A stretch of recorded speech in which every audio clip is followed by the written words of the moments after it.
Let's talk about prospecting. We all need sales to survive, but how can you prospect for more business? Before we go on, allow me to introduce myself. My name is Rob Spence, the Managing Director of Paragon Sales Solutions and the best-selling author of several sales books. I want to share with you my top tips on how you can prospect for more sales. Salespeople love closing sales. The closing of a sale is what a lot of salespeople tend to brag about, which is cool. Closing sales and finalizing sales is of course of great importance. However, if your sales pipeline is not filled up, then over time you will run out of sales to close. Fundamentally, the more people you have in your sales pipeline, the higher the chance you will have of making more sales. This is also relevant for business owners and entrepreneurs too. Sure, you can rely on your marketing department to deliver the goods.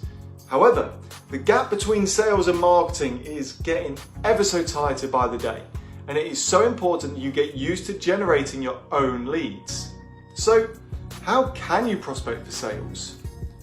Firstly, you have to prioritize the time. I've worked with countless amounts of businesses who tell me they wish they had more leads and more prospects to sell to. However, when you get to the nitty-gritty, they rarely prioritize the time to get out there and look for prospects. It is simple really. The more time you spend prospecting, the more prospects you will have. Don't make any of the ideas and the tips in this video the last tasks of the day or the week.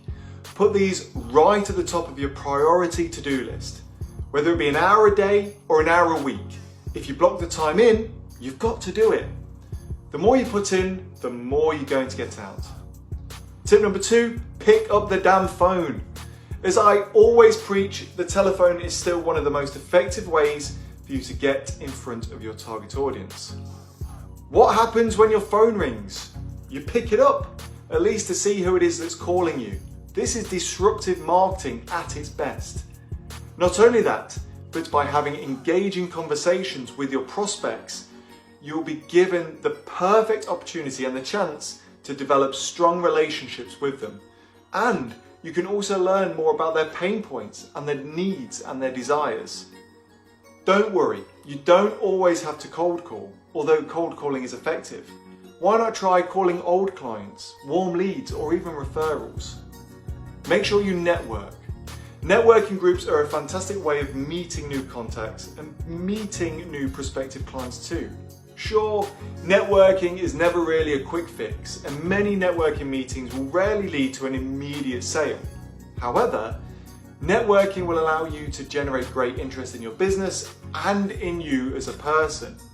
There are so many great networking groups out there, with a whole array of groups available for various sectors and interests. A quick search around will of course help you to find the right networking group for you.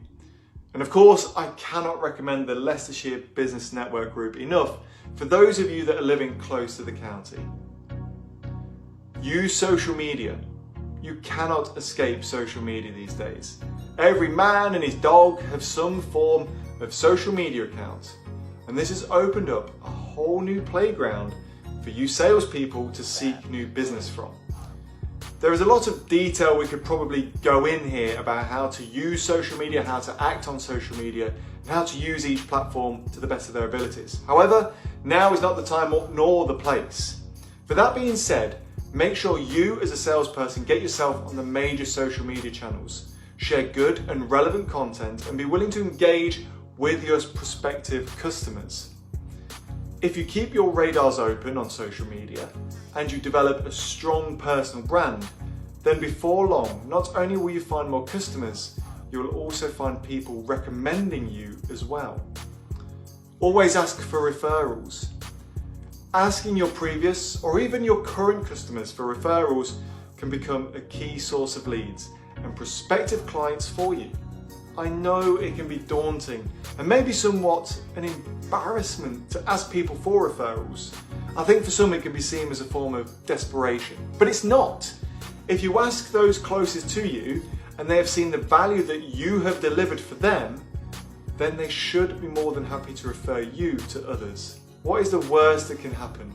Your client could say no, or They could open up their black book and put you in contact with 10 of their most trusted allies, all of whom could be receptive to having a conversation with you. Remember, with prospecting for sales, it is important to take the time to do so and to treat every person as if they are a customer.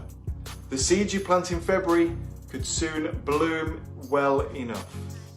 That's it for today. If you are watching this on YouTube, please don't forget to subscribe to our channel and leave a comment. I'd love to know what you think to this video, and of course to all of our videos on our channels. As always, thank you so much for watching. Until next week, all the best.